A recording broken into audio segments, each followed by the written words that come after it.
दोस्तों नमस्कार। हमारे जितने भी ईपीएस 95 पेंशन धारक हैं, आप सबका हमारे नए वीडियो में स्वागत है। दोस्तों आज हम लोग ईपीएस 95 पेंशन धारकों के पेंशन वृद्धि को लेकर 16/6/2025 को क्या अपडेट है उसी के ऊपर चर्चा करेंगे, जानकारी लेंगे। साथ ही साथ बजट के बाद ईपीएस 95 पेंशन धारकों के पेंशन वृद्धि को लेकर क्या क्या अपडेट सामने निकल के आ रही है, राष्ट्रीय संघर्ष समिति की टीम किनसे मुलाकात कर रही है, लोकसभा हो चाहे राज्यसभा, ईपीएस 95 पेंशन धारकों के पेंशन वृद्धि को लेकर जो महत्वपूर्ण अपडेट है उन सभी अपडेटों के ऊपर हम लोग यहाँ पे बात करेंगे, जो कि मूलभूत है कि लोकसभा में स्थगन आदेश लाने और उसके समर्थन का मुहिम राष्ट्रीय संघर्ष समिति की टीम के द्वारा जारी है, उसको लेके क्या हुआ।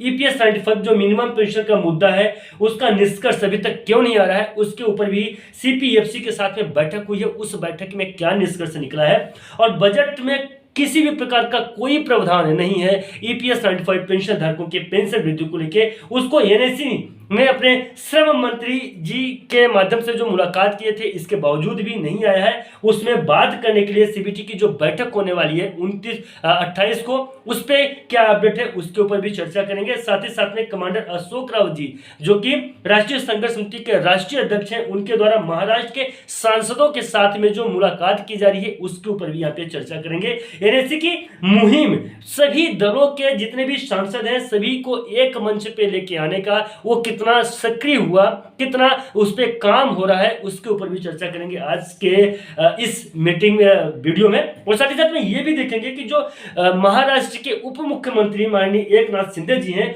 उनके जब सम्मान समारोह में एनएससी की टीम पहुंच गई, उस में ईपीएस 95 पेंशन धारकों के पेंशन वृद्धि को लेकर क्या अपडेट सामने निकल के हैं। तो बहुत कुछ जानकारी है आज के इस वीडियो में कि ईपीएस 95 जो पेंशन धारक हैं उनके पेंशन में वृद्धि होगी कि नहीं होगी, कितना होगी, ये सब कुछ चीजें।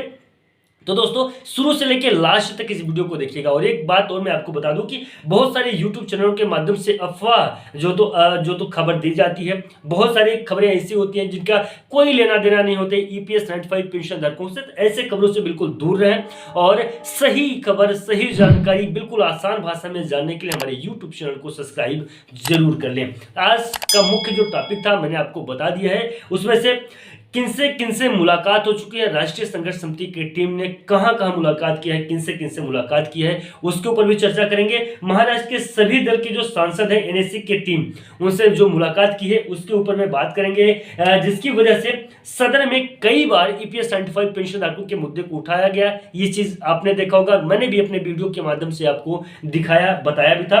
अब यहाँ पे मैं आपको बता दूं कि चाहे बीजेपी हो, चाहे कांग्रेस हो, चाहे शिवसेना हो, चाहे उद्धव गुट के, चाहे शिंदे सरकार हो, चाहे एनएससी या एनसीपी हो, चाहे अजित पवार जी का कोई भी मतलब ऐसा हो, चाहे निर्दलीय दल हो, कोई किसी को भी नहीं छोड़ रहे हैं राष्ट्रीय संघर्ष समिति की टीम। सभी के साथ में मुलाकात कर ईपीएस 95 पेंशन धारकों के मुद्दे को बता रहे हैं। खासतौर पे बीजेपी, कांग्रेस और शिवसेना के साथ में तो मुलाकात कर रहे हैं। यहां तक ही नहीं रुक रहे हैं बल्कि उसके आगे भी चाहे श्रम मंत्री जी हो, चाहे माननीय प्रधानमंत्री जी हो, सभी के साथ में मिलने की कोशिश और ईपीएस 95 पेंशन धारकों के मुद्दे को उनके समक्ष रखने की बात कर रहे हैं। अब मैं आपको बता दूं कि किनसे मुलाकात हो चुकी है। तो कोल्हापुर के सांसद के साथ में राष्ट्रीय संघर्ष समिति के टीम के सदस्यों की मुलाकात हुई है, धैर्यशील माने जी हैं, और ईपीएस 95 पेंशन धारकों के मुद्दे को लेकर उनसे बात हुई कि इसको जो तो सदन के पटल पे रखें और ईपीएस 95 पेंशन धारकों को न्याय उचित पेंशन की राशि मुहैया कराएं।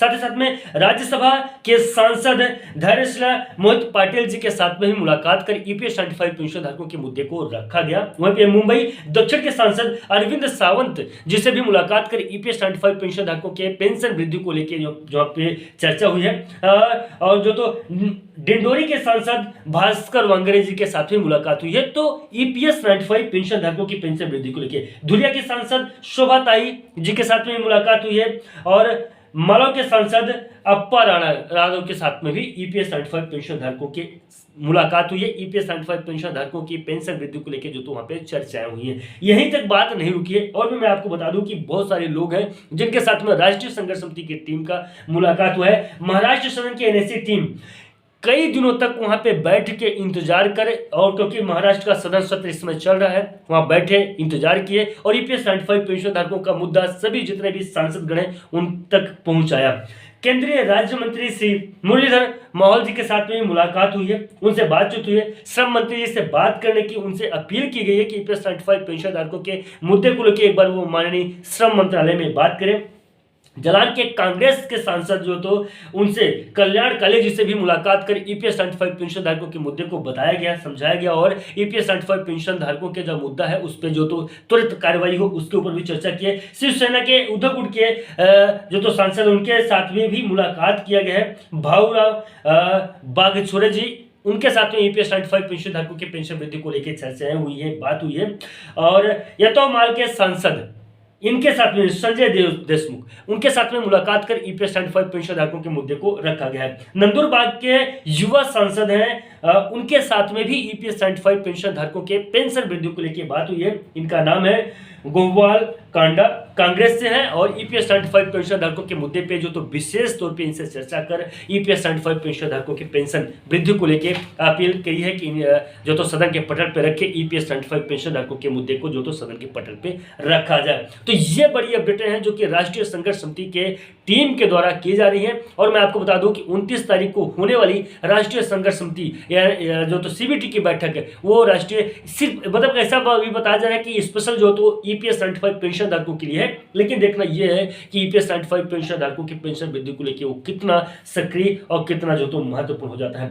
तो ये कुल मिला के ईपीएस 95 पेंशन धारकों के पेंशन वृद्धि को लेकर जो महत्वपूर्ण लोकसभा के स्थगन आदेश लाने और उसका समर्थन करने के लिए भी ये कहा जा रहा है। और ईपीएस 95 जो पेंशन धारक है मिनिमम पेंशन उसके मुद्दे को भी उठाया जा रहा है। और बजट में किसी भी प्रकार का कोई प्रावधान नहीं होने की वजह से भी ईपीएस 95 पेंशन धारक जो तो सीबीटी की जो अगली बैठक होने वाली है उस बैठक में ईपीएस 95 पेंशन धारकों के निष्कर्ष निकले उसके लिए भी बैठक हो रही है।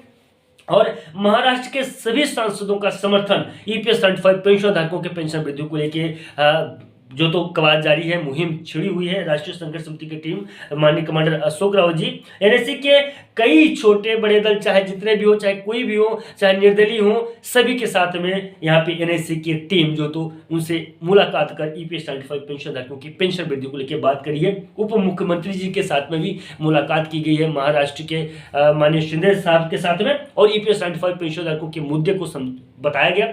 वहां से अपडेट निकल के आई कि ईपीएस 95 पेंशन धारकों के पेंशन में वृद्धि कर दी जाएगी या की जाएगी या पूर्ण रूप से सहयोग उनका प्राप्त होगा, इस प्रकार की जानकारी निकल के आ रही है। तो दोस्तों एक बार फिर से मैं आपको बताऊंगा कि बहुत सारे यूट्यूब चैनलों के माध्यम से अफवाहें आप लोगों तक पहुंचाई जा रही है कि पेंशन में वृद्धि होगी या कब होगी, ये सारी इस प्रकार की बातें, तो इस पर बिल्कुल अफवाहों पे आना नहीं है। और जेन्युइन सही जानकारी के लिए आपको हमारे यूट्यूब चैनल को सब्सक्राइब करके रखना है और इस वीडियो को ज़्यादा से ज़्यादा लोगों तक पहुंचाएं ताकि सभी तक सही जानकारी पहुंचे। चैनल को सब्सक्राइब जरूर करें। मिलते हैं नई वीडियो और नए अपडेट में, तब तक के नमस्कार, जय हिंद, जय भारत।